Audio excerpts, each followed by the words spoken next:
All right. Welcome back to the OG Rivals podcast. I am one of your hosts, Miles Teddick, the Green Bay Packers representation of this rivalry, and I am joined by my good friend, fellow NFL fan, Bears representation of this podcast, Miguel Prado. Miguel Prado and Miles, I thought you were going to say I'm joined by my fellow Bear fan here. No. I wanted to tease. I wanted to make you think that that's where I was going. Obviously, would never tease or consider being a Bears fan. My goodness, what kind of blasphemy is that? You never know. You never know.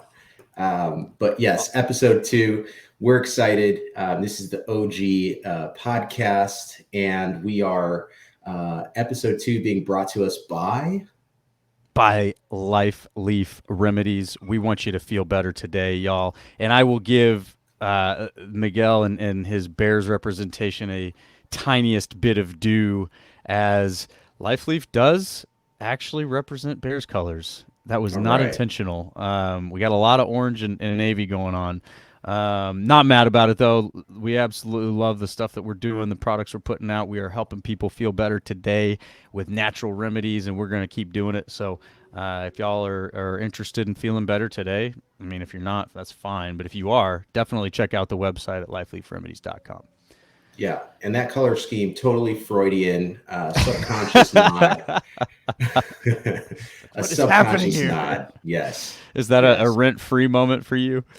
Let's not get into rent-free quite yet this early in the episode. Talk about setting bear traps. Yeah. We like to come out of the gate strong. We made an adjustment. Episode 1, late night Sunday evening. I had gotten an early tea time that day. I was getting beat up by the sun all day. So trying to bring a little bit more energy here. Absolutely. I couldn't agree more. Doing a podcast in the middle of the night is, there's trade-offs, right? Certainly a quiet house, but boy, were we struggling to find some energy. So, a bit of a change of strategy here. Who knows? We may just out of necessity have to pivot back to the night hours. We'll just see what we got to do. But just glad to be back doing it, man. Glad to be recording another one and talking about NFL football being upon us, talking about this rivalry getting ready to heat up again for the 101st season of the Clash. Very excited, man. Yes. And if you're following, viewing, listening at home, especially if you're viewing, do not adjust the color or brightness on your screen. Miles is wearing a bright yellow Packer polo today. Oh, yeah. Got to be seen. It is time. Can't break out the jerseys until the season officially begins. I've always been a bit superstitious about that. Bringing out jerseys for preseason games is just not the right energy. We need that energy reserved for the real season. So until then, it'll be the polo, maybe a fashionable tee every now and then. We'll see. Yeah, don't tell that to the Raider fans in Canton this week. They were full. They were mid-season form. I saw some spiked shoulder pads. Oh yeah. Some face paint. Raider Nation. Shout out to Raider Nation. They are always representing. I'll give them that. The enthusiasm from those folks is unmatched. Sometimes not necessarily for the best reasons, but hey, everybody's got their warts. But no, and we've got a segment here for the Hall of Fame game and to talk about inductions and everything like that later on. But I think one thing that we need to just sort of let's put a bookmark on this and come back to it. Is it acceptable to get that hyped because your team is in the first game back? Is there an exception for getting that hyped for the Hall of Fame game? I think that's the question that I'm interested in personally. Well, yeah, when you're trotting Devontae Adams out on the field, but did they? They didn't. Him and Carr were fully dressed and they were in pads. Whereas fully warming the Jaguars, up. The Jaguars starters, they were out there in sweatpants. So probably got a few Raider fans amped up. But yeah, let's save that for the segment. And for sure, let's revisit what our mission. What are we doing here? Yeah. The OG Rivals podcast. There's a lot of great sports rivalries all around the world throughout the history, but none greater than the original G's of the NFL, the original rivals of the NFL. And we have had the greatest rivalry of the NFL and all of football. Let's just put all this other college football stuff aside. Y'all are still just, novices. You're still practicing your rivalry and your fandom. You're still figuring it out. We're the OGs. We've been doing this for 101 years, guys. All right. This is settled. We're not opening this up for debate. The greatest rivalry in the history of football. I am the Packers representation of this rivalry. Grew up in Texas, so some wonder, how does a Texas boy become a Packers fan? My grandfather played for the Packers back in the 50s. I got to be teammates with Bart Starr and some of those other champion just greats in NFL and Packers history. And he is in the Packers Hall of Fame himself. So I was born into it. Thank goodness and thank all that is good above that I was not born a Cowboys fan. How about Hey, you, sir? I am the O of the OG representation. Chicagoan, abroad, traveled Rolling Stone. My life journey has taken me far from my heart, but my heart, let's not get that twisted, is in Chicago, particularly in Soldier Field. Bear, navy, blue, and orange runs deep in my family. I think that's where you and I see eye to eye.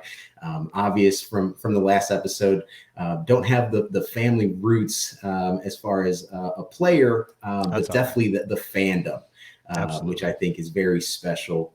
And a nod to my family in Chicago that still represents. I mean, we're talking diehard Bear fans and showing up regardless of how the team's doing, regardless of how the front office is managing the team. It is a true love and passion. And I am happy to represent this fan base in our microcosm of a podcast. Beautiful. Beautiful. No, and we can't pick who we're born into and what family we've got, but man, we can decide what fandom we're going to bring to the table. So, Absolutely. uh, nothing there that lessens your fandom at all. I love it, man. I think that's the classic story of Bears fans, man. It's my family's been in this. You hear about it. People are just dedicated to a fault in some cases. You It is guys what go it through a lot is. of beatings, but I tip my hat to you. Nothing but respect in this rivalry. There's other rivalries and ugly purple teams and things like that think that they're a rivalry, and that's different. I think that there is a deep respect between the organizations and the fans, and certainly definitely a hatred. We can't get this wrong. We can't just be too nice to each other. But no, I mean, like you're saying, through the good and the bad, the matchups between the two, the banter between the fans, it's just unmatched. It's unmatched, classic. So Yeah. we are honored and privileged to be able to do this, man. Get to have this banter, bring this rivalry to the podcast realm, and get to talk about it on a regular basis instead of the rivalry being what 2 times a year, a footnote on everybody else's podcast. We're this is it, baby. This is what we're talking about. So excited to be back in here with you, man. Excited to be talking. Our first thing that we're going to dive into, obviously, training camp is hot and heavy right now. We got some of the first preseason games coming up, the Hall of Fame game out of the way. As far as what's going on in Packers camp, if you have not heard of Romeo Dobbs, you need to get your head out of the sand. Get out from under the rock you live under and pay attention because the guy makes plays and he's not even the first receiver that they drafted this year. That guy, they're holding him in the stable waiting to unleash him as well. But very, very excited. We're on receiver watch right now, and we've even got guys that are lower draft picks, undrafted guys that are not being talked about at all, making plays. Samari Toure, if I'm getting his name wrong, oopsies, I'll get it later on. But anyway, receiver out of Nebraska has made some plays, looking good. There is a certain undrafted receiver out of the University of Wisconsin, Danny Davis, who is also drawing some attention to himself and going to force these guys to make tough decisions. So there's a lot of fun things to see coming out of the receivers in Green Bay right now. How's it looking over there in Chi-Town? Yeah, well, before we come to to Hallis Hall and the Bears wide receiver room, you didn't mention, besides really quickly glancing over, Christian Watson. Romeo's taken some of the spotlight. How confident are you that Christian will live up to the draft value of the position in the draft where the Packers pulled the trigger? Super confident. Okay. I mean, if I said 100%, I'd sound like a fool. Nothing's 100%.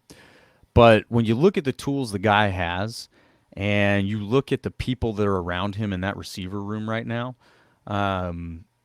unless he's just mentally not mature enough, not ready, for the big moment, he's got all of the physical tools that A-Raj needs to absolutely light up the league from a play action concept perspective, right?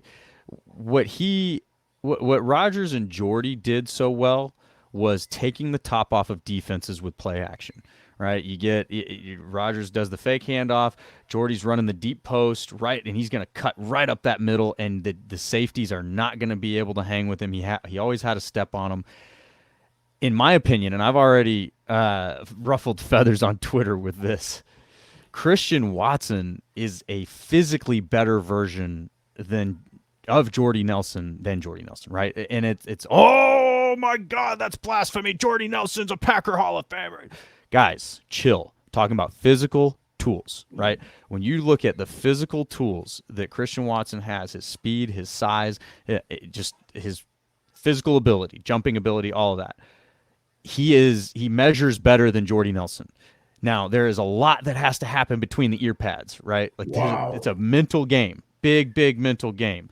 That is certainly where Jordy has, he made a lot of great plays with his head, not just his physical tools. So there is a lot more to this game than physical tools. We talked about this a little bit in the first episode when I probably ruffled some feathers about Tom Brady. But the point being, Christian Watson has physical tools that you cannot give him. So if they can take those tools and mold them and get, he does have the right head on his shoulders, sky's the limit.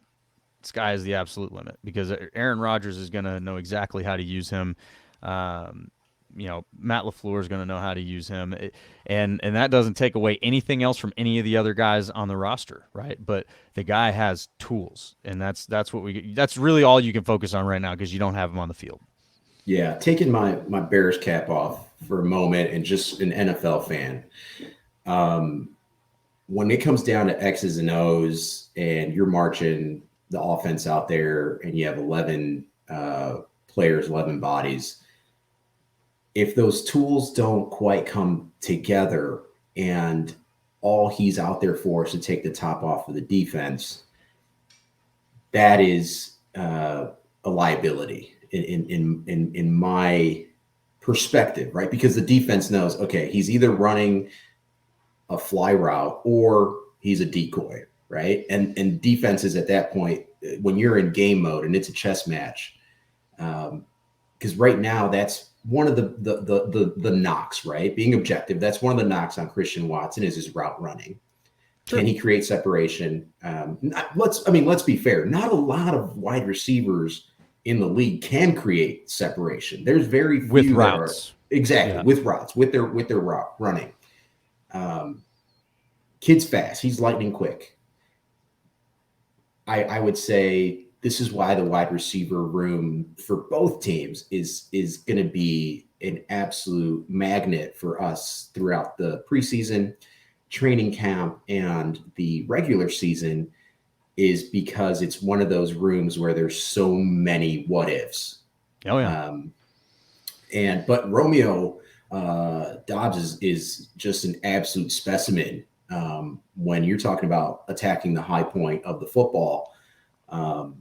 And Love is he's throwing him the ball in camp, huh? Love's progressing, y'all. Don't look now. I know I'm looking. everybody wants to punch Goot in the nuts for that pick in 2020, but I'm boy, looking. That pick still doesn't make 15 years sense. from now, that pick might be making all of y'all have nightmares and just scratching your head going, how did they do 3 in a row? And it may not happen, but it might. Yeah. I certainly am old enough to remember when nobody believed that Aaron Rodgers was worth anything, right? And he sat behind Brett Favre for years, and he gets in, he gets hurt, he gets in, he gets hurt a couple times early in his career, and then you get the one game where Favre goes down against the Cowboys, and all of a sudden this Rodgers guy almost beats the NFC's number 1 seed Cowboys. Oh shoot, who is this guy? Wait, where'd he come from? Is this real? And then the rest is history. So don't write off Love yet, y'all. He's not getting worse. Let's just say that he's Yeah. certainly not getting worse. And I think another thing, this isn't even a segment, but let's just go there. Something that's very easily overlooked with the Love situation. He might end up being the best groomed quarterback in the history of the NFL. Oh my goodness.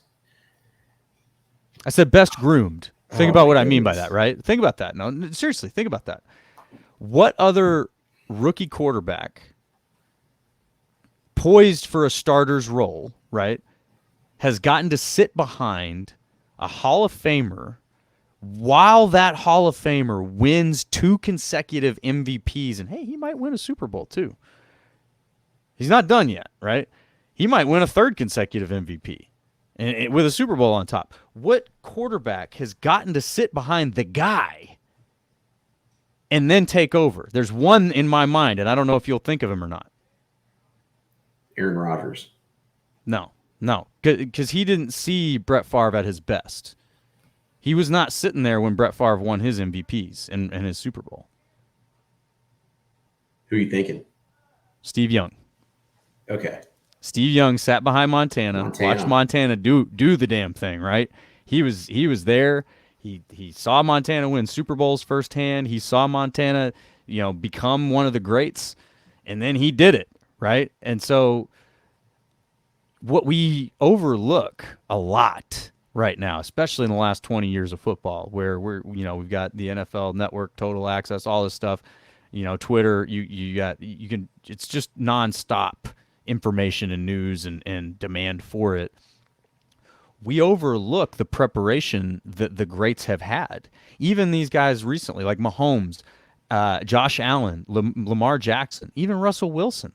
None of these guys had the advantage of sitting there. What Pat Mahomes had a year or two with Alex Smith, who's not a Hall of Famer.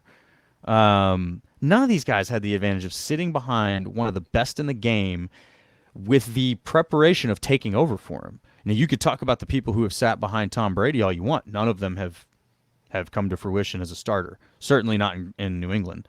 So you really might have one of the best groomed young QBs in the history of the NFL. Now, will that translate into anything? I don't know, but that's what I'm saying is he's got every opportunity. Like if he fails, like he failed, right? There's no question in the entire world that was Jordan Love poorly coached or whatever. No, he sat behind one of the greatest quarterbacks in the league.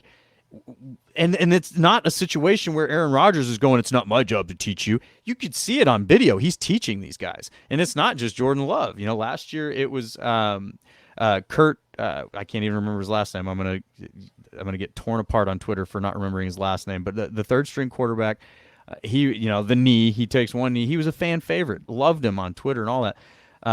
Kurt Benkert. Aaron Rodgers was coaching him, and he talks about openly how much he learned from Aaron Rodgers as the 3rd string guy. So my point being is with Jordan Love, stay tuned, guys. Anybody that's writing him off, you're making a massive mistake. At the very least, you need to watch. You need to see what happens because you're getting the best example that the NFL could ask for how to groom a potential starting quarterback. I mean, the head coach that he's sitting under is by record, by winning percentage, one of the best head coaches in the history of the NFL and to start his career, and one of the best quarterbacks. The kid is getting to just sit there and soak up the best for now 3 years with no pressure on him to produce anything. He should be learning everything. He should be a sponge. And whether he can translate that to the field or not, we'll find out. But that's, I guess I got on a really long, unplanned tangent there about Jordan Love. He is throwing the hell out of the rock to Romeo Dubs. But Well, anyway. I didn't want to interrupt you because these are receipts, right? And so if you're going to go on a passionate tangent, which I love to see because it definitely instills that cope theme that I like to bring up with Packer fans that runs so passionately is you're going to get probably the best bargaining from any Packer fan on Jordan Love, on Devontae Adams leaving the Packers, on the grooming situation, the best groomed quarterback. Well, I'll say this, right? So when you mentioned Mahomes, you mentioned Josh Allen, all of the younger quarterback, I wouldn't say younger, all of the new era, right? And I say like new this era, next era of quarterbacks, yeah. Because the NFL is just not the same league that it was in the Montana years, in the 80s and then Steve Young years in the 90s. Free agency, right, has completely transformed the league. Players are coming in, and rookies probably have more expectations today than 20 years ago. Oh, right? For sure. You're looking for starters up into the 5th round, right? You're literally, you're looking for immediate impact. You're not looking for, and I think that's why it's been so polarizing to see the Jordan Love situation unfold, is because of where he was drafted and when, right? And since then, we've had 2 MVP seasons from 12, and you can say, yes, Bear fans, but I think the entire league is like, why did they draft Jordan Love where they did? And a given, right? A fact. Yes, he has been in the situation that you would want. And that ideally, right, if you don't need him to come in and be the man, bring him in, let him be that sponge. But that's just not the NFL. That's just not how the NFL works. So if he comes in and he is the man, then retrospectively, hindsight's 2020. Brilliant, right? Brilliant move, right? But I think that it just leaves the Packers in a position that we see today, where that question mark is there, right? What was the draft capital that was invested at that position with 12 being there? And I think we're seeing the effects, because you can call it a cause and effect. Just the ripple has been off season, just hell. And I say hell because it's been back-to-back off seasons where it's just, what's going on with Rodgers? Is he coming? Is he going? Is he staying? And then obviously the Devontae Adams situation, I think, was another ripple effect of that situation that was created by drafting Jordan Love and the uncertainty that has come with it since. But you are right. We digress, right? Because the quote unquote segment is the wide receiver room. So I don't want to spend a whole lot of time. Training camp headlines, yeah. Training camp headlines, right? And so I want to go back and just in my own, I always say, hey, there's very few wide receivers that can create separation and get open with their route running. Darnell Mooney is one of those wide receivers that is showing that his route running is elite in training camp. He is creating space. He is what you can imagine, like a crossover, where your footwork is precisely creating a moment where your defender doesn't know where you're going. And you're so fast that you blink and you're in a completely different direction. That, I think, is going to be evident this year as we go beyond the preseason game, which, by the way, Eberflus has said starters are playing in the preseason. Big contrast to the Nagy era, where it was uncertainty. It was word salad, coach speak. You didn't know who was suiting up. You didn't know what was going on. Justin Fields is starting against the Chiefs next Saturday. Darnell Mooney, again, let's revisit come game time. Let's see who's dressed. Let's see Right. who's rolling out there, right? I mean, we got to take it with a grain of salt. But what I want to say is throughout these preseason games, keep an eye on 11. His footwork, I believe, is elite. I believe that he he has the talent, definitely has the talent to be a number one receiver. And I think we definitely beat this dead horse last week on what does it take to be a number one receiver in this league. I just want you to keep an eye on him. Undersized, I would say the size itself is one of those question marks. Is he built to be a one? Yeah. I don't know if that's what Justin Fields needs. I think he needs somebody that's going to get open. And Darnell and him have spent plenty of time in the offseason training together and running routes and throwing the ball. That timing and rapport, I think, is something that is very undervalued when we come to game time and we come to the regular season. But let's just visit the rest of that room. You know, a lot of scrutiny on the wide receiver room at Hallis Hall, particularly on what Ryan Poles has done or lack thereof, what he has not done this offseason. I'm a fan of the Harris trade with New England, former first-round pick. And we gave up, and I say we, the Bears gave up a 7th-round draft pick, right? To kick the tires. Let me, on that specific note, why are you okay with the trade when you analyze the context of it? This is a first-round pick. This is a receiver that some people wanted the Packers to draft, right? And so when we just moved away from the topic of how could you invest that capital into a quarterback while you got Aaron Rodgers, and I think he was a 2019 pick, not a 2020 pick, N'Keal Harris.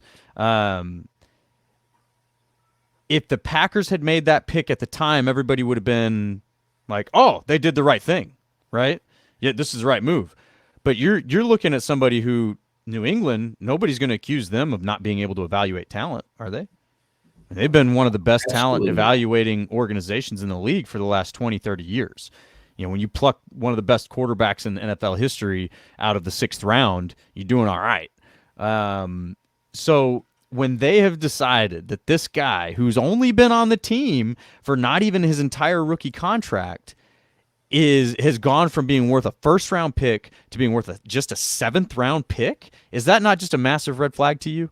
It's situationally with the circumstances that you just laid out, 100%, right? And I'm not going to walk right into the bear trap, because what I want to do is give you the value proposition of that, right?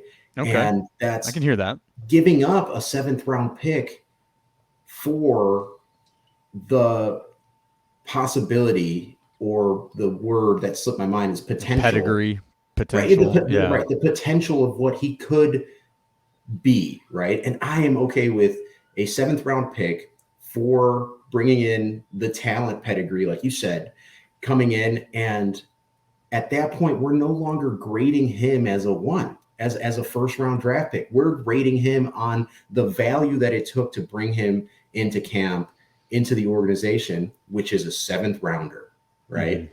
And what outside of Brady, that's a 6, and any undrafted stories, but I mean, a 7th-round pick, you don't have a whole lot vested there, right? As an organization, it's a flyer. It's you're taking essentially a wild card. I'm okay with that. Why? Because he will block downfield. We talked about this last week, right? What's that offense going to look like? It's going to be run heavy. It's going to be a lot of rolling out. It's going to be a lot of play action, misdirection, running the football, run play option, right? So what do wide receivers have to do in that type of offense?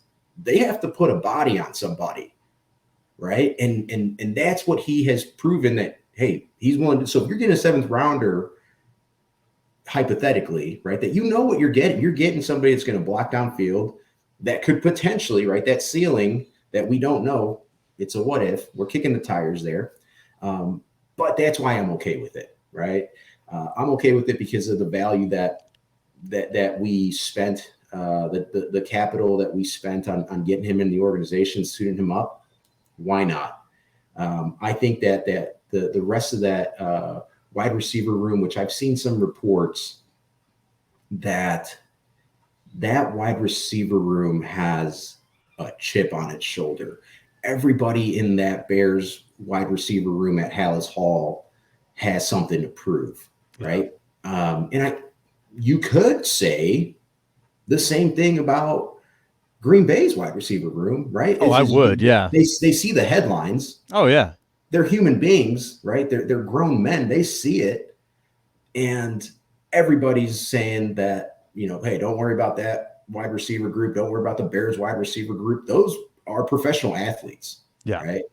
That probably don't need a whole lot to get pumped up to go and prove somebody wrong, right? So reports that are coming, out of training camp, from the Bears beat, from fans that have information, is just that wide receiver room has something to prove, right? And I think that's something that's exciting. I think the ones that are worth noting, obviously Darnell Mooney, Equanimous St. Brown, who he is, he's showing that he knows Getsy's system. Oh, yeah. And that is, he's a smart guy. A baby blanket for a quarterback that's going into a new system, is just having a wide receiver that knows where to be, when to be there. He seems like a very sharp guy. I mean, he guys were rooting for him in Green Bay, including Aaron Rodgers when he was, fighting to stay on the team in Green Bay. To me, and the reason that I interject to make this specific point is because it's related to what we were talking about with Christian Watson earlier. To me, Equanimous St. Brown is a guy who has all the tools, right? He's big, he's fast, he is smart, he's got the tools, but for some reason he didn't seem to put it all together on the field. He didn't seem to be able to translate it to the field, and sometimes a guy just needs a new system. Look at Rasul Douglas, right? I mean, it's the opposite side of the ball, but he goes from being on the Arizona Cardinals practice squad to being a damn near defensive player of the year candidate for the Packers after getting a few pick sixes. He basically won the game for the Packers against the Cardinals. So yeah, I mean, a system shakeup or just a change of scenery has certainly shown to revitalize guys' careers, especially somebody like that who, again, we talk about tools. He's got them, So yeah, I can't. That is one thing that I did want to pick on you a little bit, but I can't hate it too much because I was pulling for the guy when he was in Green Bay. I thought he had excellent potential. I thought he seemed very intriguing just as a weapon, again in the room. But, I do have to pick on the Bears a little bit for pulling a page out of the Vikings book of going off and signing, the Packers cast-offs. Well, you guys don't do that as much as the Vikings do, but I had to get that in there. Let's put context into that statement, right? And that's Luke Getsy, right? Luke Getsy, offensive coordinator, sits down across from Ryan Poles. Ryan Poles, hey, what system are we running? What do we need for this system to be effective? Luke Getsy is going to say, I'm going to put some of my guys in here, right? Guys that know that know my system. Because you're right. In previous years, and as fans, right, when you go from a Bear to a Packer or a Packer to a Bear. Julius Peppers, Adrian Amos, Clinton Dix. I mean, right? And it's like you said, it's far and few between, I think, and that's a definite nod to the organizations just knowing like the bitter just rivalry is just no, right? But it's also, I think it's intriguing when it does happen because it's like, oh, what does this either coach, player, organization, front office member, if there's ever a switch like that, you're thinking, what do they know about the enemy? Right. right? And coming in. Or what do they know about what you're trying to do? I mean, to your point, Luke Getsy's trying to bring in a system, and as I mentioned, Equanimous is a real smart guy. I mean, that's not that I know him, but that's what you have heard commonly spoken about him. Graduated from Notre Dame. That's not they don't have a reputation for being an easy school. So, ultimately what I see, and this is this is why I love the Packers receiver room, and really where I get my opinions, right? Or my just my thoughts based on is the people in the room. So often we just evaluate things based on a Madden rating or something of the equivalent, your Who does PFF that? rating or whatever. Bunch of dumb fans. Jeez. But Oh, so geez. often we aren't Oh, able to geez. go beyond that, right? We aren't, as fans, we aren't able to kind of get our mind into what if this guy changes, or what if this guy in this set of circumstances all of a sudden just works better. And the reason I think that we don't do that is because it's not easy to predict human nature. It's not easy to dive into human nature. But when you think about who Luke Getsy brought into that room, like I said, he's a smart guy. You've got a room full of receivers there that you're trying to teach a system. If you can put a smart guy who's been in your system in the middle of that room, whether he's got the tools to translate it to the field or not, he's adding a hell of a lot of value to your film and your install sessions, right? In training camp specifically, because he's done it. He's gone through these things for years. So there's a lot there that people just don't even typically have visibility to, right? We don't get to sit in the film room with these guys and hear those conversations. But I played receiver in college, right? Not at a big level or anything, but when you play football, you kind of learn how the strategies and concepts and teams and chemistry all comes together, and where that building really happens. The building really happens where people can't see it. The film room, the weight room, the practice field, those things, that's where people figure stuff out. I mean, that's what we're seeing right now with some of the younger guys coming out of camp on both sides.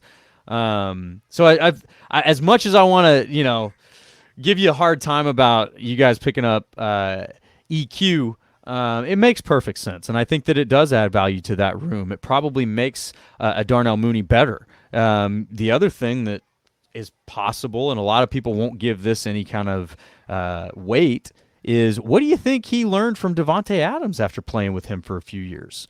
You think he learned nothing? You don't think there's anything he pulled from the best receiver in the league that he might bring to that room? I do. And so I'm not going to hold water for you anymore. But Well, let's do this. So very often we agree to disagree. I think what we can agree on here, and what I've heard you kind of reference is in agreeing is the Bears have an unproven wide receiver room. certainly, There's some continuity there with Getsy in his system, and but I think you can say, Darnell Mooney, Byron Pringle, Equanimous St. Brown, and Keel Harris, and I'm sure I'm forgetting onesies and twosies here, rounding out that room, are unproven. But right again, they have that potential to come out and be players, right? Be playmakers. I want to use that Luke Getsy continuity to kind of pivot into just one more training camp, not headline, but just training camp topic. subject, and that's the Bears offensive line. So Luke Getsy, with that same continuity piece, right? He brought in, or with Ryan Poles, brought in Lucas Patrick, so that he can anchor that center position, and again knows the system. And talk about a position where knowing the system is valuable. The center needs to basically know what the rest of the O-line is doing. So, yeah, if you're installing a system and you can bring in a center who's been in that system, you got another coach on the field is basically what you got. So, again, 100%, great get. Great 100%. And I mean, outside of the quarterback position, when you're talking about putting players in where they need to be, right, and making sure that assignments are taken care of, that is your center position, right? And I think outside of that is you can have all the football IQ in the world, but if you don't have the raw physical talent to anchor the center position, I mean, and I'm talking about just not getting blown up on the snap, that's very important. So unfortunately, Lucas is in a cast right now. I believe he broke his thumb on his right hand. That's inconvenient. It's inconvenient. So right now what that's done is, again, we're talking about cause and effect, a ripple effect. It has created a bit of a uncertainty as far as who's rolling out getting the number one reps, right? Yeah. And there's been some surprises, right? So Ryan Poles this offseason, I think one thing as a former offensive lineman himself that he has done is put a lot of emphasis in a position group that could otherwise be said that's been neglected in the past, right? There's definitely a lot to left to yearn from that position, and obviously nothing to write home about with what the Bears have rolled out as far as offensive line here in the past few seasons. But late signings that I think solidify a little bit of the depth there. Michael Schofield, and Riley Reif. Both starters. And I think one thing when we talk about offensive line starters and having that experience is setting a floor.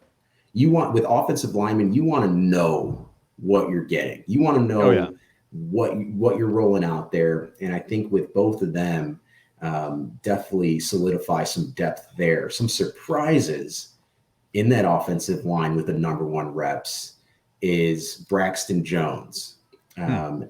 Absolutely a shocker to me, right? I don't want to speak for the rest of the fan base, and especially some of the college scouts out there in the Twitterverse that, he was high on my board. Look, man, he was drafted in the 5th round. Yeah. And he's coming in and he's getting the number one reps at that left tackle position. Let's just say hypothetically, right? You don't have to agree with this, but let's just say hypothetically, as an organization, you believe that Justin Fields is your franchise quarterback. Miles, what position protects the blind side of your franchise quarterback? Oh man, if you got a franchise QB, you have to have a franchise left tackle. I mean, that's just you're playing with fire if you don't. You have to have a left tackle, right? Like a good solidified one. So what's emerging from camp is that Braxton Jones is taking these reps and he's holding his own. He's running away with it. Running away with it in the sense that no one else is getting those number one reps. So running away with it. And that's where it plays out, right? And that's what I was kind of talking about is these things happen in camp, they happen in film, they happen on the practice field in the weight room. What happens is guys either win reps or they don't, right? So if you're a left tackle and you keep winning your reps, you're gonna eventually crack that that top spot, man. But it's interesting. I'm not going to sit here and doubt that. I think that there is certainly something to be said that, like, hey, man, you got a 5th round guy protecting your blind side. Absolutely. But hold on. I got to finish the point there. David Bakhtiari was drafted in the 4th round. Best left tackle in the league if he's healthy. Yeah. So you're not far off there. If the guy is the guy, he's the guy. And then the Packers have hit in the past on late round guys on the O-line. So, and the other thing is you guys have a bit of an example of the opposite side of that, right? You invest a high draft pick into somebody, and now it's not going great. Let's talk about it. Let's talk about it. Tevin Jenkins, 100% accurate, right? Flip the coin. Drafted 2nd round. Projected 1st round, right? Projected 1st round. The potential. And not practicing. Yeah. Just not practicing. And in training camp, right, it happens all the time. Injuries, holdouts, contract disputes. What makes this different is that there's a cloud of uncertainty of what is going on. You could very easily ask, what the hell is going on with Tevin Jenkins? Then you get if we're going to the Shrek onion reference here, you peel back another layer, and then it's maturity. You peel back another layer and it's his lower back. You peel back another layer and it's not buying into the system, right? So it's just one of those where if you're a fan, you're very literally asking yourself, like, and then you're getting the 1,000-yard stare flashbacks of Kevin White, just like, oh, here we go again. High draft capital just not panning out. Turned into nothing. I was so excited when we drafted Tevin Jenkins and just seeing his college film. He looked like a beast. Well, I mean, absolute physical specimen, beast, very talented. What's going on, man? And that's why I say, when we talked about Christian Watson, he has tools, but what happens between the ears, man, that makes the entire difference. So, with a guy like that, you listed off 3 layers there. What I heard at every single one of those layers is a bad attitude. So why does he have a bad attitude? And well, let's be fair. And if somebody says he doesn't have a bad attitude, well, I don't know. I mean, are you sure? Let's pump the brakes. His lower back, that has zero to do with what's in between the ears. Maybe. Maturity. Or because here's the other thing, and this is something that guys get away with just because you just can't prove it. One thing that's associated with a bad attitude is an injury history, but not a certain one, right? It's not ever like a broken bone or a torn ACL. It's a hamstring. It's a back issue. It's this like nagging thing that's not really, you can't really pin it down. He had back surgery, which is one of the reasons why Ryan Pace, you're as a fan, you're like, come on, guy. Like, well, and I'm not a Bears fan, so I didn't even know that he had back surgery. But you do hear that about guys I a lot. Pump the brakes and just say, okay, I get the maturity thing and the attitude thing. I'm not going to die on that hill, Miles. Sure. Especially not on this podcast. I'm not going to die on the Tevin Jenkins hill. But I will say I want to make sure that it is very clearly communicated that was an issue coming out of college. Yeah. Right. Every scout knew kid's a beast. He's got bad back. Right there. If you're a scout, I'm saying, I'm not taking that kid in the second round. He's off my board. He's off my board. Well, I would say that's where we're like, okay, if 7th round if he's still there, yeah, that's when you're drafted a bad back and a bad attitude, right? Because it's like, hey, can we coach? You got high potential. Exactly. Right. But that's just one of those where it's just like when I'm talking about leaving so much to be desired from the position right. group. Tevin Jenkins, big question mark. I think the Bears, if Lucas Patrick has a speedy recovery, which I think a theme from this podcast is when it comes to players coming back from injury, regardless of team, I think you and I are on the same page that we just want healthy players, right? Healthy That's players, the best healthy way. Competition. Absolutely. The best way. So and right now the reports are that, he can potentially, there's hope in Bears camp that Lucas Patrick can be healthy for week 1 against the Niners, right? That changes everything because now you have Lucas Patrick in the center. You have Whitehair at a guard position. You could, if you figure out what's going on with the kid, Tevin Jenkins, you could potentially have his talent at a guard position, right? Because those tackle positions, as of today, looks like Braxton Jones is going to be anchoring that left side. If anything changes, we'll keep an eye there. And it looks like potentially you have a Larry Borum that can come in at right tackle or one of those late free agent signings in Schofield or Reef, right? And it's just one of those carousel right tackle positions right now. But like the wide receiver room, that Bears offensive line is something that we'll have to continue to revisit as the month of August flies by. Preseason always flies by.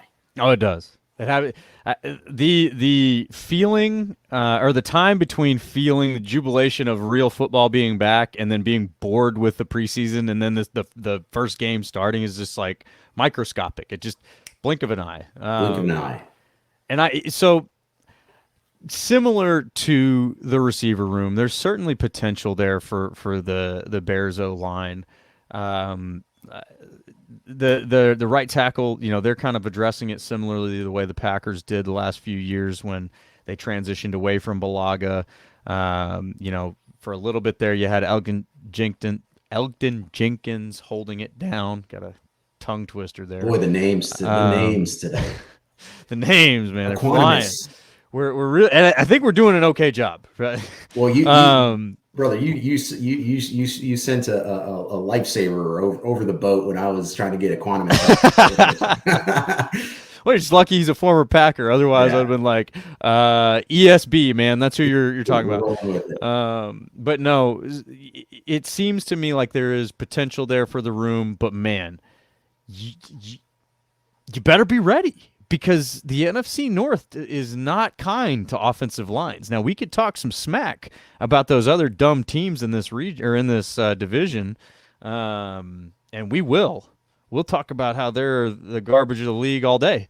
But they have a front seven, and Detroit just invested more into theirs with the kid out of Michigan. They both teams have front sevens that are to be contended with, and obviously I think the Packers front seven is the best in the North, probably one of the best in the league right now, depending on how some of those young guys pan out. But you've got enough mix of really good all-pro veterans in there to coach up some of those young kids. So I mean, the Bears' offensive line is going to be tested quick. We're going to find out. We're going to find out. I want to take a quick moment, Miles, a quick one. Yeah.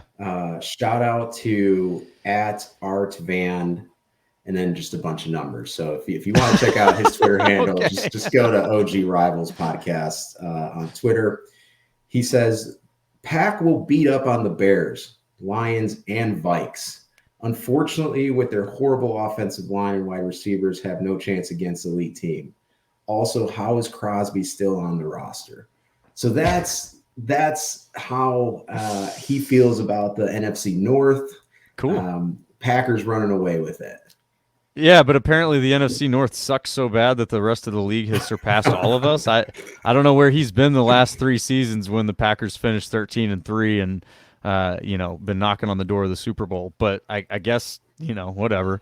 No, and fair point. Yeah, they're question marks, but this is where I say people are not willing to evaluate these things with their opinions beyond Madden ratings or something equivalent.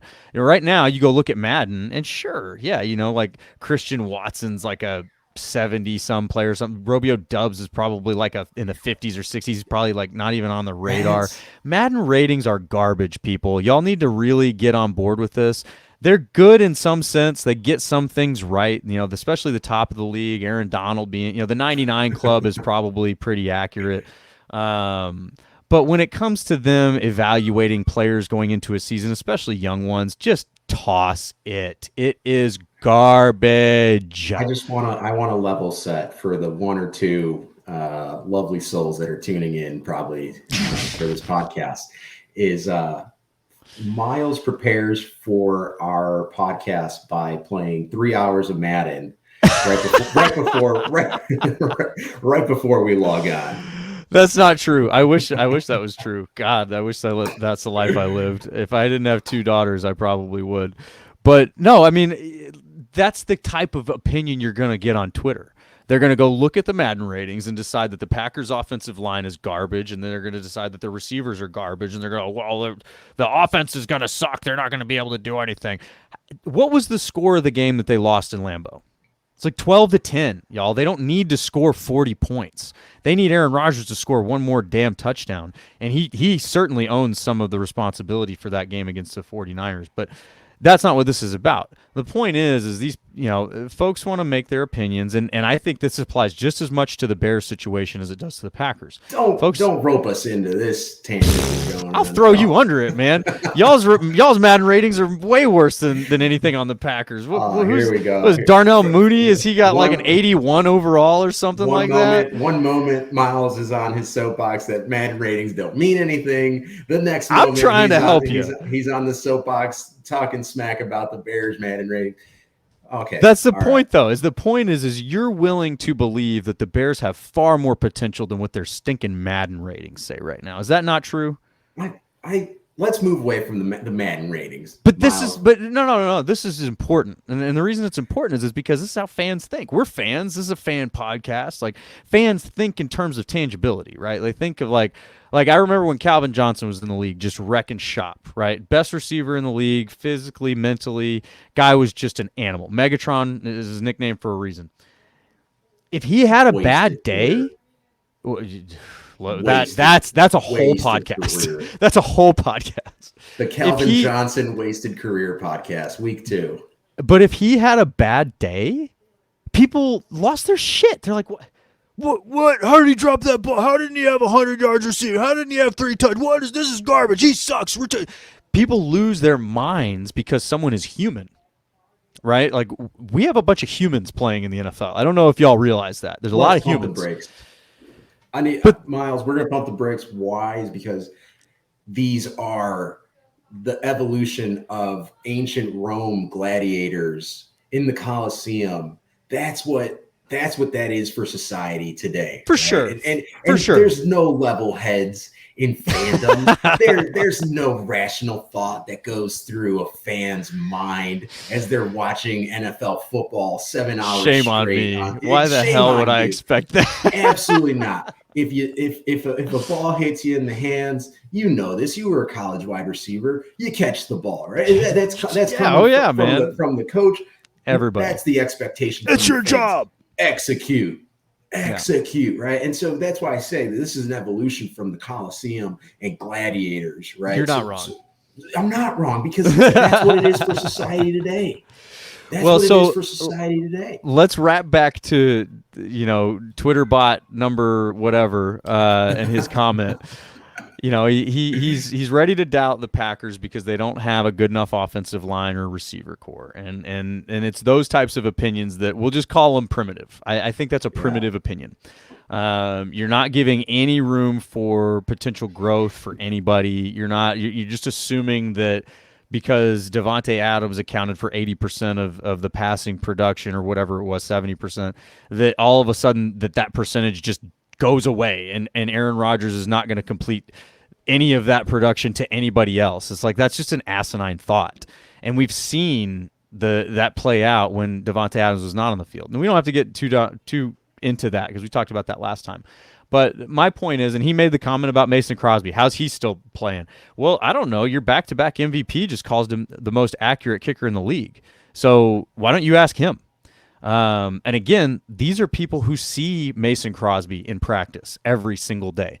And whether he can deliver in the game, that's a big deal for sure. But over the, entirety of his career, he's pretty stinking good. And it's not like it's just easy to find a good kicker in the NFL these days. I don't think I need to go too far into that point with a Bears fan. Am I right? Bring it. I'm dead inside, Miles. I don't feel anything. And part of that is because of your struggles finding a good kicker. Hold on. I think we're going to have to name episode 2 is Pump the Brakes. Pump the Brakes. Pump the Brakes. Not so fast, Lee Corso. If we're a fan podcast, let's get into being a fan, right? And so we talked about Robbie Gould last week, right? So as I was thinking, looking back, is 2008, Packers came into Soldier Field. It was the coldest recorded game in history at Soldier Field. And do you know how that game ended, Miles? I actually don't. I don't remember that one. I remember the coldest. I remember that setting. I don't remember the outcome. Robbie Gould, game winner. I was there. I was at Soldier Field. Robbie Gould, game winner. Let's talk about kickers, right? Between then, Cody Parkey, double doink. Like I said, I'm dead inside. You're gonna have to find another Bears fan to attack with your words, Miles. Then let's fast forward to 2019, week 2 or 3 in Denver.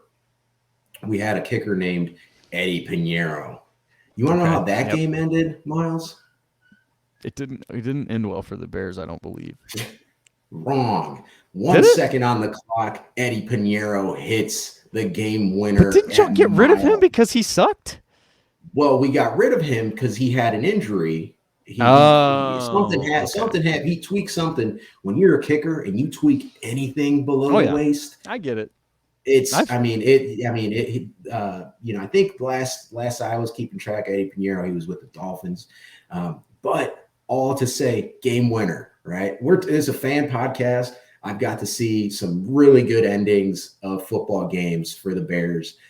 Now, today, we have Cairo Santos, where that position after the clown show that was the Nagy era, where he brought in 50 kickers to training camp and had them voted off the island survivor style, right? oh my So god. we have evolved from that to now having Cairo Santos that is almost guaranteed from 40 and closer, right? Anything beyond that, I mean, you're just holding your breath, but really, I mean, you could say that about the Everybody. majority of the That's league, why right? that's my entire point. It's like Mason Crosby doesn't have to be the youngest best kicker in the league. He's still better than most, right? And the Packers have seen it. They're not willing to play with fire because they've watched you guys do it.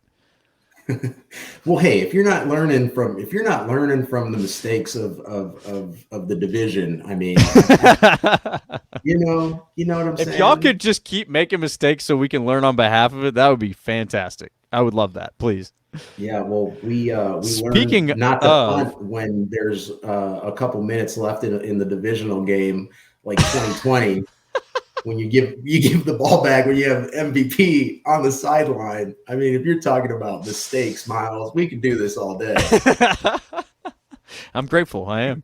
I'm Um, grateful. no, but that kind of that can wrap us back to what are some of the things that are going on. How are the Bears going to move on from this era filled with mistakes? I mean, right now you still got Roquan Smith, not Holding very out. happy. Tevin Jenkins, we've already covered. That is what it is. What's going on down there, man? Are they going to move on from this, or is this just the beginning of the next clown show? I think I will say this again, and this is a hill I will die on. Welcome to the segment of which hill will Miguel die on? It's this one. Okay. You got to give the front office more than we're not even a season into this front Right. office, right? Yeah. We're one off season, and when you inherit the soup sandwich that Ryan Poles inherited, as far as the ledger, right? Who's on whose contract, who's under contract, who's not, where's the money allocated to in those contracts? He had to go in and you can see it. 80% of that roster is turned over, Oh yeah. right? Khalil Mack, he's a Charger, right? So, Hey, um, thanks for making that mistake for us too. Appreciate you. I would say that defensive line, that those edge rushers, you still have Robert Quinn, you have No, I Muhammad meant from. we were very much trying to mortgage our farm for Khalil Mack, and y'all just did it for us. And then we got Zadarius Smith, who basically did the same thing, but we didn't have to trade all that capital. So again, appreciate you guys making the mistakes for us. All right, well, that's what if it weren't for us, right? Then you wouldn't have mistakes to point to it down south at That's House why I'm Hall. grateful for the rivalry, man. I love it. Yeah, I'm telling you what. Just keep an eye on those pass rushers. Travis Gibson, stud. Robert We Quinn's talk a about stud. There's no doubt. receipts. Oh, dude, he's definitely not going to repeat last year's productivity, right? As far as just flat out one statistic sacks. But I think that just having him on the team, there was a little bit of uncertainty with his trade situation on whether or not he was going to be a Bear. I think he Hmm. starts the season as a Bear. Does he finish the season as a Bear? I don't know. Probably depends on the Bears season. Like, if you guys aren't doing well and you're a seller at the deadline, I think he's one of them. Yeah. And don't want to get ahead of myself because there's still a full NFL season that we are going to be a part of. But, right, that Yep. 2023 wide receiver free agent pool is not looking as robust as it was, right? There's some contracts that are coming down the pipeline. But again, that positional group, I think, is the most wild card group. I mean, wide receivers go off the rails. And you are a wide receiver, Miles, Yes, sir. right? The divas of the locker room. We feed us the rock. That's not what I experienced. I actually experienced the DBs were more divas than the receivers, but every team is probably a little bit different. Yeah. Well, a And there's lot. probably a few folks that hear that know who I'm talking to and about, and they're going, "Fuck you." But anyway, Well, I have those moments throughout the show, Miles. So we'll let's see. Do you have anything? The Twitter poll. Let's talk oh about yeah. that. Well, here, let's see here. We've really gone through the training camp headlines. Is there any? I don't think there's anything else from training camp. I mean, right now you can pretty much sum the Packers training camp up to a few things, right? The defense looks good. Romeo Dubs is a future Hall of Famer. Christian Watson is better than Romeo Dubs, and they just don't want the league to know, so they're hiding him.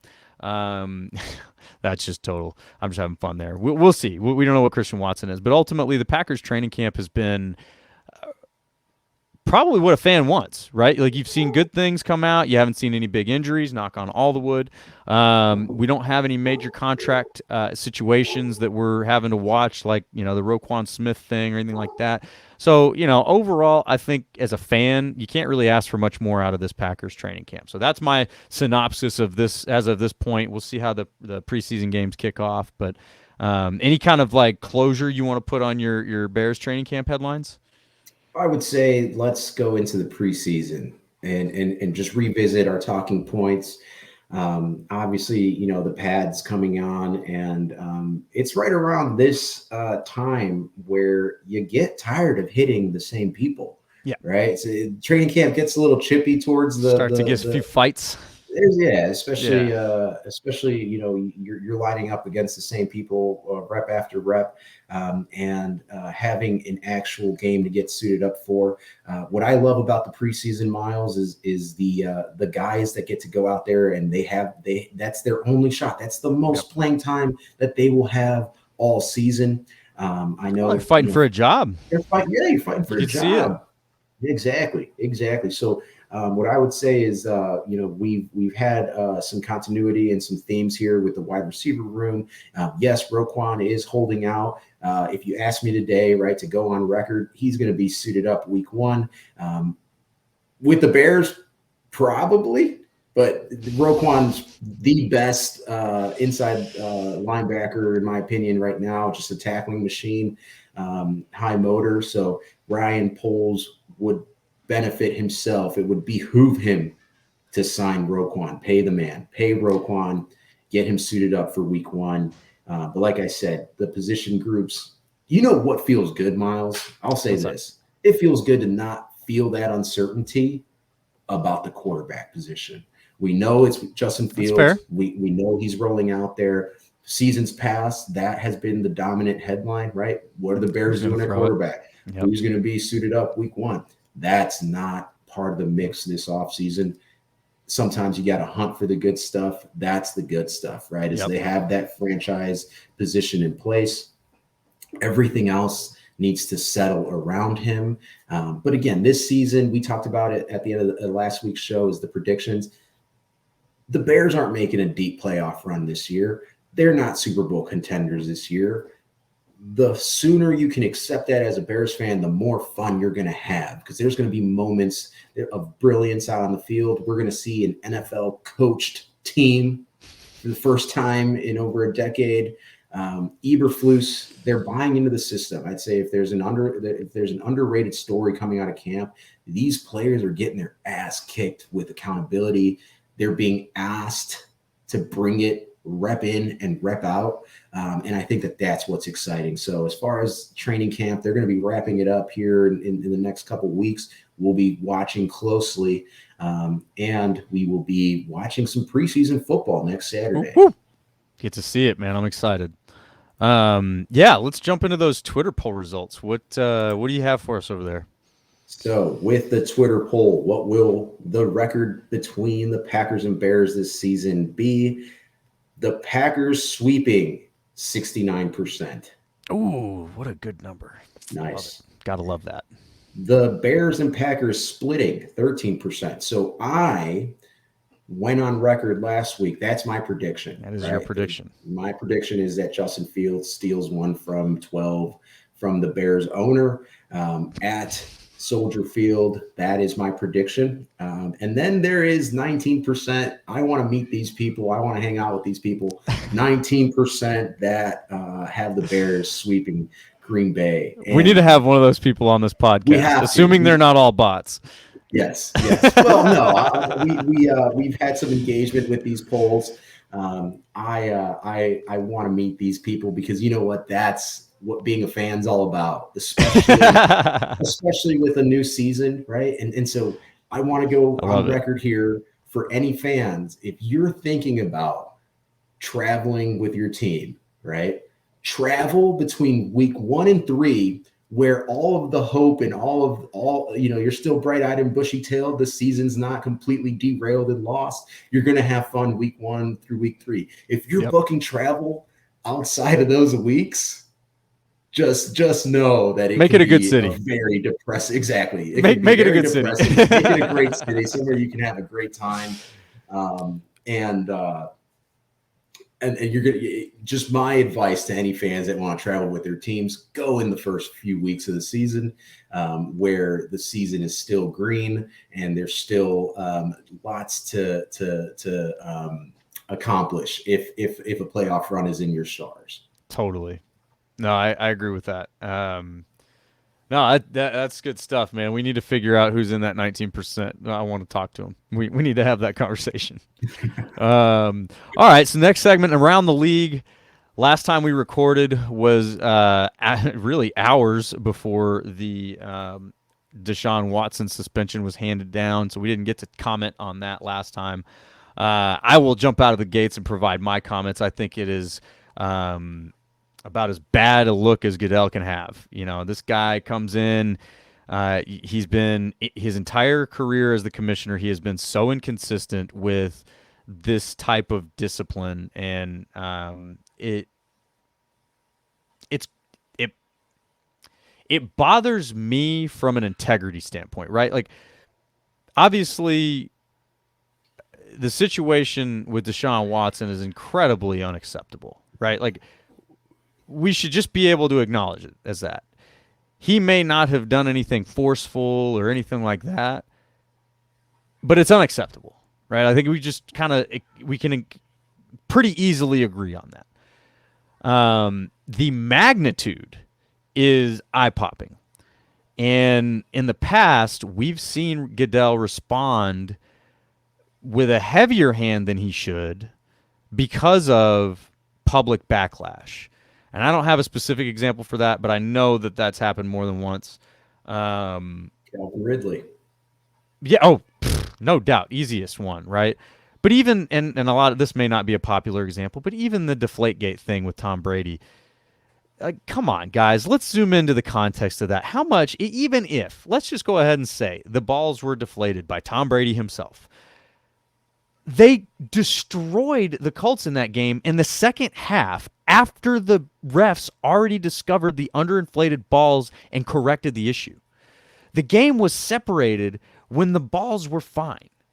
But Goodell swings in and just hammers the Patriots for that. And there weren't a lot of people sympathetic for the Patriots, and I get that, and that's cool, fine. We don't need to dive into that as a segment. It is what it is.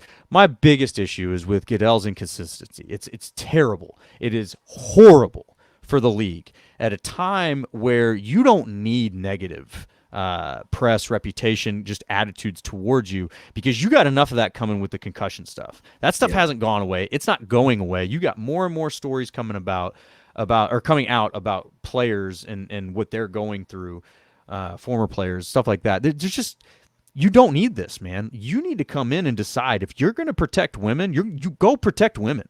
Don't go protect people from these monstrous players who are smoking marijuana.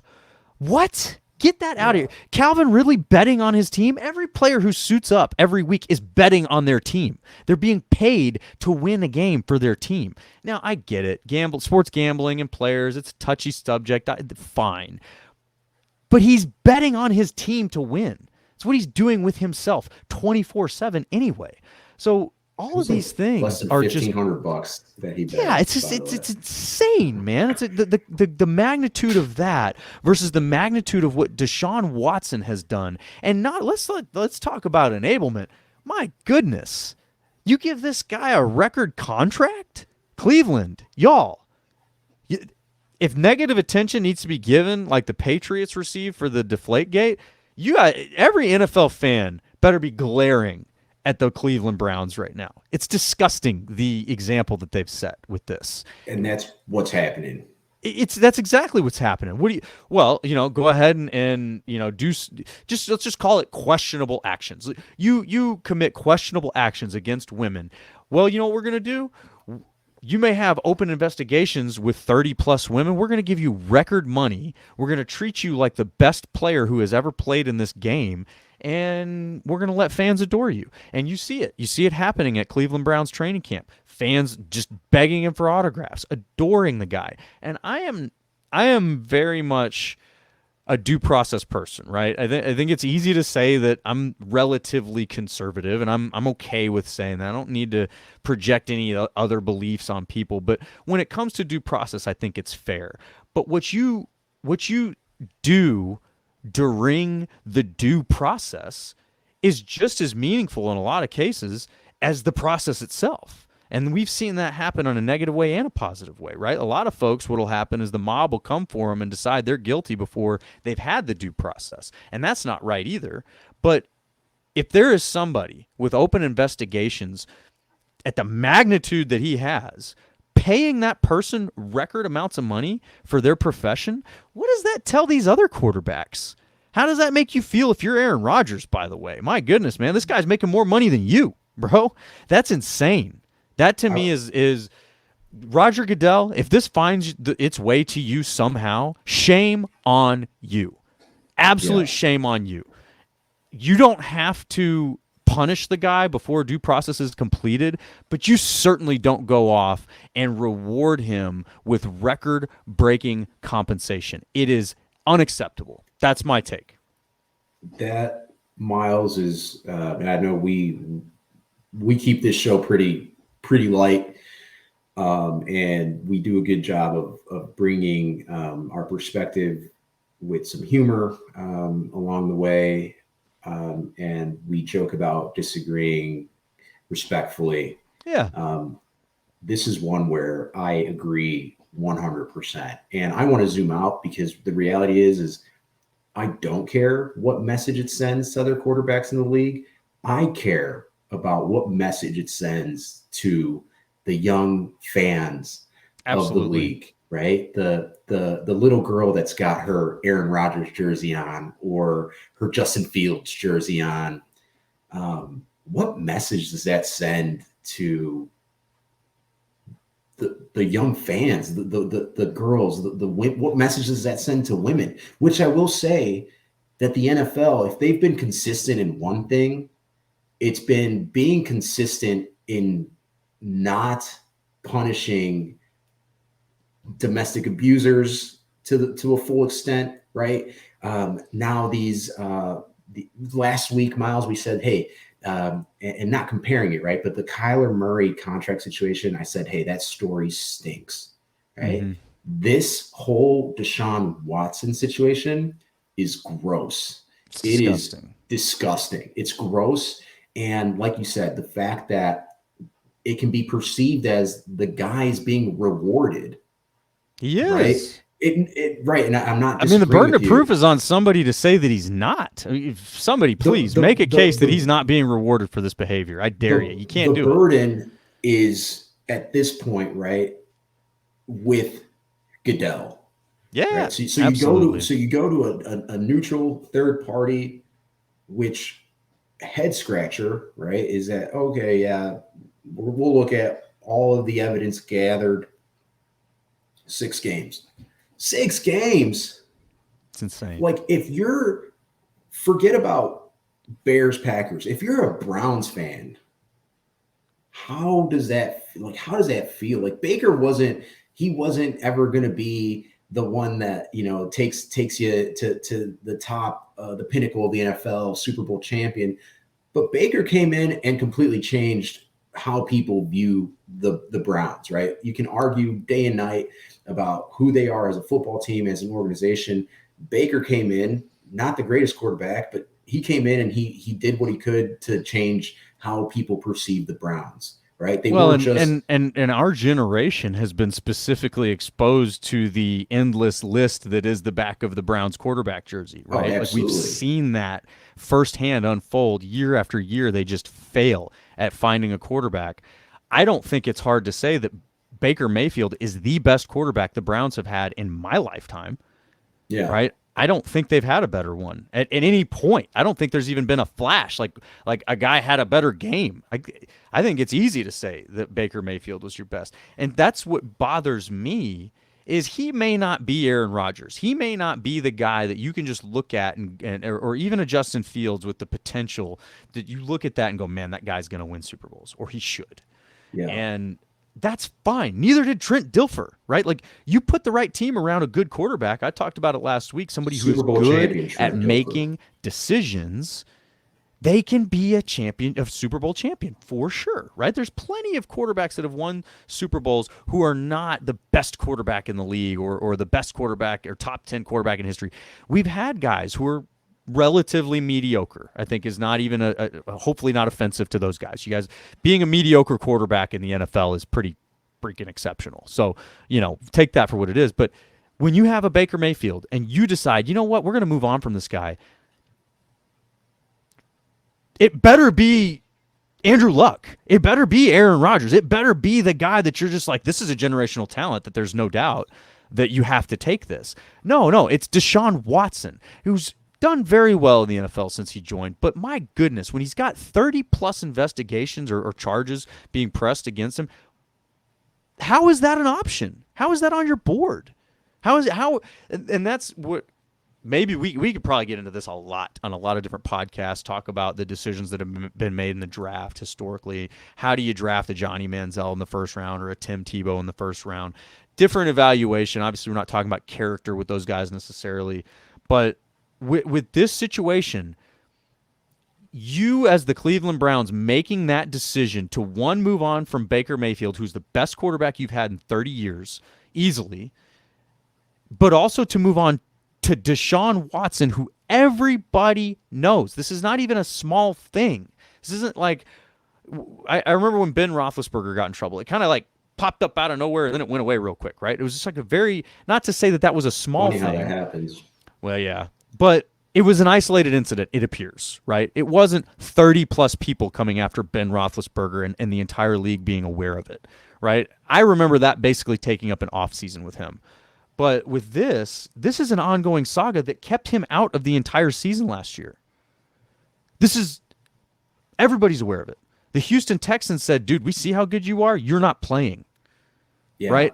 And there's all sorts of questions going on in that organization. But they made that decision while he was on their roster, making less money than the Browns are paying him now. The Browns said, no, give us the luggage, the baggage. We'll take it. We're going to pay him more money. We're going to freaking play him.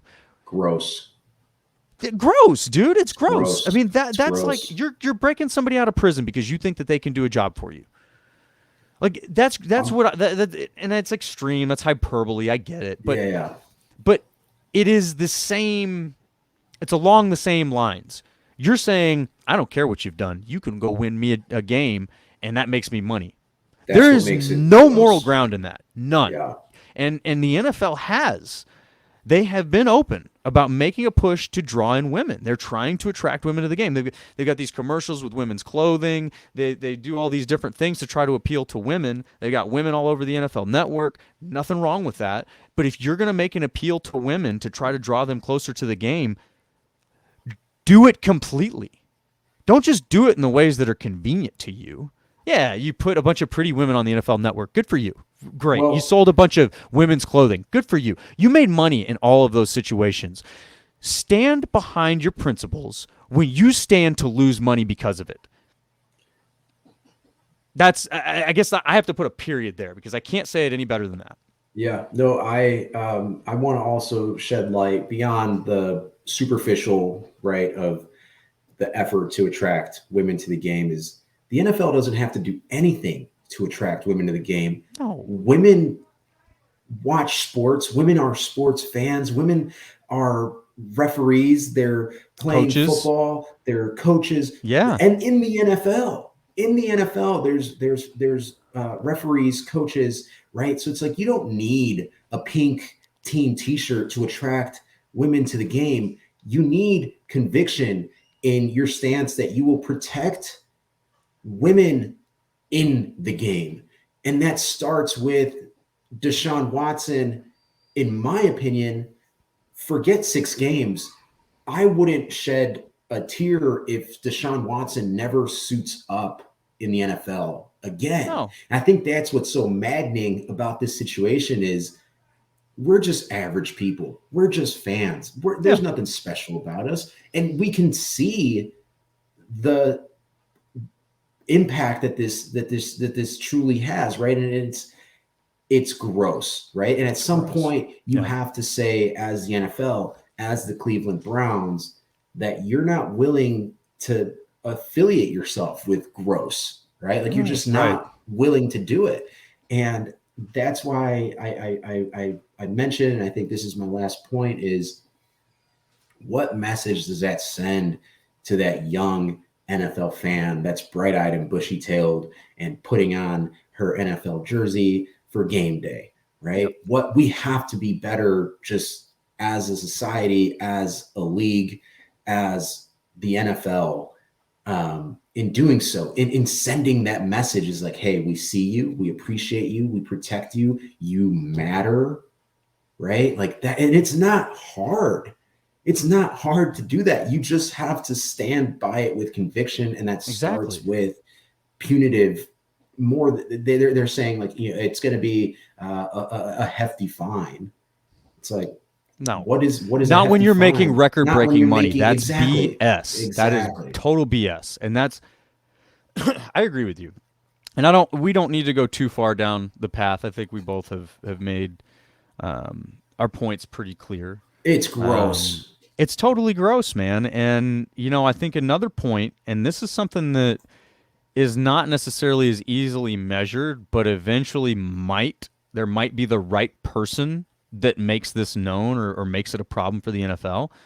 You have a lot of men in the NFL, right? Like certainly more men than women. Now again, we've said that they're coaches, there's personnel, there are women working in the league and around the league, and that is fantastic. You have a lot of women in the league married to those men who are in the league or dating those men who are in the league. How do they feel about that?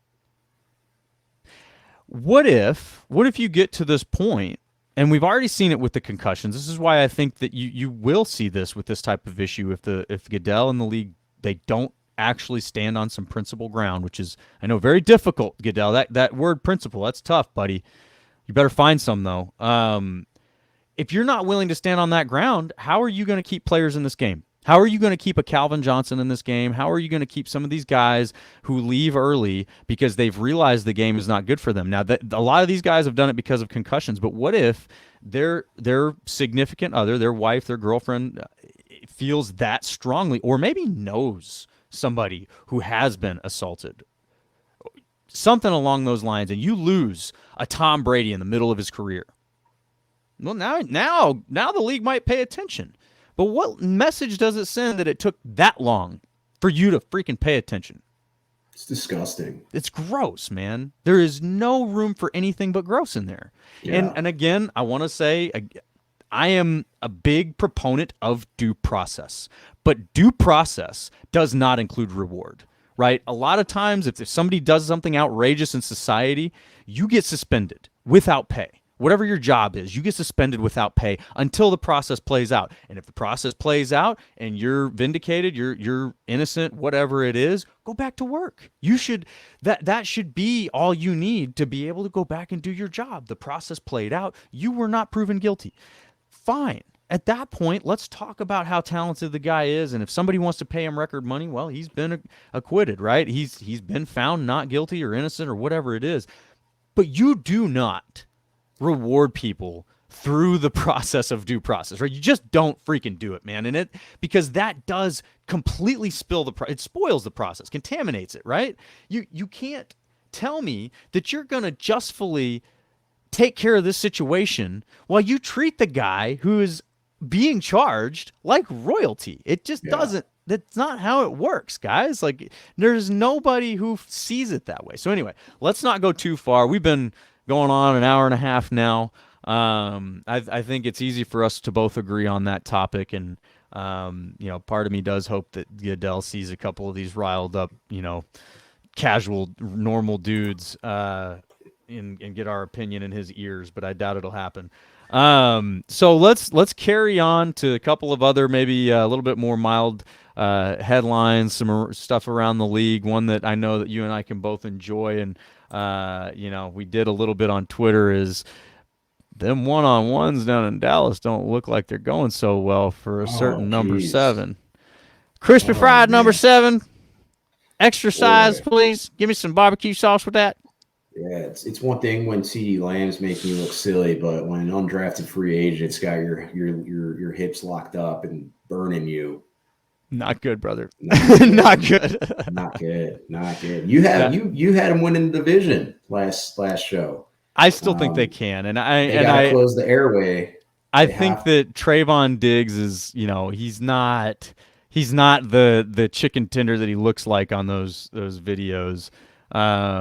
Everybody has bad days in practice and all of that, but I think he is being exposed to maybe not be the guy that they thought he was. Like, you might need another guy on the other side there that can actually, play defense too. You might need some folks at safety that can play defense for sure with his limitation in speed. But it certainly was fun to pick on him a little bit, and the Cowboys in general, seeing those videos coming out of their camp. Any other things that you've seen around the league that you enjoyed specifically? I always enjoy the Canton Hall of Fame game. Shout out Yes, to sir. those gents that are being inducted.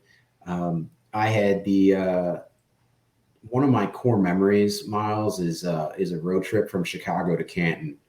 I was in middle school. I was in junior high, so I was like living, breathing football. I mean, it Oh was yeah, that's the peak of nonstop it. football. Yeah, that's the peak of it, right? Yeah, man. Is you idolize it. And so I got an opportunity to go to Canton. The experience of seeing football in its roots, leather helmets, old cleats, and Oh yeah. just stand in the greatness of the Hall, which I will say the Bears have the most Hall of Famers in pro football. And so getting the chance to go out there and see the bus, let's just say Canton holds a near and dear place in my heart as a fan. So when that game, which always seems to just creep up on you, It does, man. first week of August, there it is. But that felt great, seeing football come back. We started the show with a shout out to Raider Nation, Raiders. It was Respect. just great to see football back. Yeah. I will say it's great to relish in football, and see that Hall of Fame stadium. That's used, I believe, as a high school stadium throughout the It rest is. of the Yeah. rest of the year. What a beautiful, beautiful sight to see some football come back. Love it. No, I love it. I love it when football comes back. Unfortunately, when the Packers were in the Hall of Fame game a few years ago, they didn't even get to play in it because the field was so bad. But I think they fixed it since then. But no, I do. I love it. I love it. It sneaks up on you. All of a sudden, you're caught up in the training camp headlines, and then there's a real football game. Like, whoa, where did that come from? Yep. So yeah, it was good to see that. We saw 17 warm up, which I guess was all that the Raiders fans needed to just lose their minds. Future Hall of Um, Famer. Future Hall of Famer. I will not doubt that. He will go into the Hall as a Packer, let's be clear. But yeah, no, it's always fun to have that game. As a fan, what's the right degree to get ramped up for the Hall of Fame game? Like, are you going full, peak in season form as a fan for that game?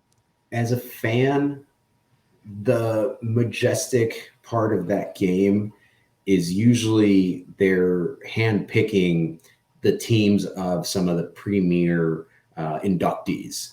For right? sure. So when Urlacher got the nod to go to the Hall, the Bears played in the Hall of Fame Right. game in Right. Canton. So when you ask, as a fan, what is the degree that you bring it? You bring it for that celebration of your guy getting inducted, right? And I think that's what's special. It is tough because after maybe the first series, if starters sniff the playing field, which they Yeah. usually don't on that No. Canton game, but it gets tough only because some of those players will never be won't be on the 53-man roster come September. Yeah. But yeah, it's exciting. Football's back. We got preseason next week, and I think we're going to be looking forward to some preseason talk next week as well, right? Oh yeah. Can't wait, man. No, I love when we start getting to ramp up for that, and then the countdown to the regular season begins, and we're off and fighting, and all of a sudden, before we know it, there's snow on the field, and playoffs are on the line. It So flies. it flies. So I'm excited. We've been going long here, man. We had a lot to unpack. Yeah. So hopefully everybody stuck around with us. I think we should save my Packers offensive synopsis for the next episode Let's do it. because I think that'll get us a little too long-winded. But there's plenty to dive into there. There will be plenty of notes from around the league on the next episode, and lots of fun football ahead of us, man. I think that. You mentioned it as a Bears fan. Even if you guys aren't in the hunt for the playoffs, it's important. Let's enjoy, the best moments of these regular seasons. I think last 3 years as a Packer, we've been spoiled starting, with 13-3 seasons. And what I've noticed is that even as those seasons get longer and the Packers are in the hunt, Super Bowl favorites, all this and that, fans just get ungrateful. Let's just call it that. For the type of fun that we get to have, the type of wins that we get to experience, and all this stuff. And I think it's important to just be like, you know what, man, I don't care what playoff implications are on the line, whatever it is, man. That was a fun game to watch and to win. We need to be able to just do that, right? So I sure hope that the Packers have plenty of fun wins this season. I think they will. For your sake, I hope the Bears have a couple, but not too many. But no, ultimately, man, I'm looking forward to this season. I'm excited about what we get to do, and let the games begin, sir. Do you have any final Yeah. thoughts for us? Yeah, my final thought is I hope the Packers go 0-17 this year. And with that being said, sir, I will sign off.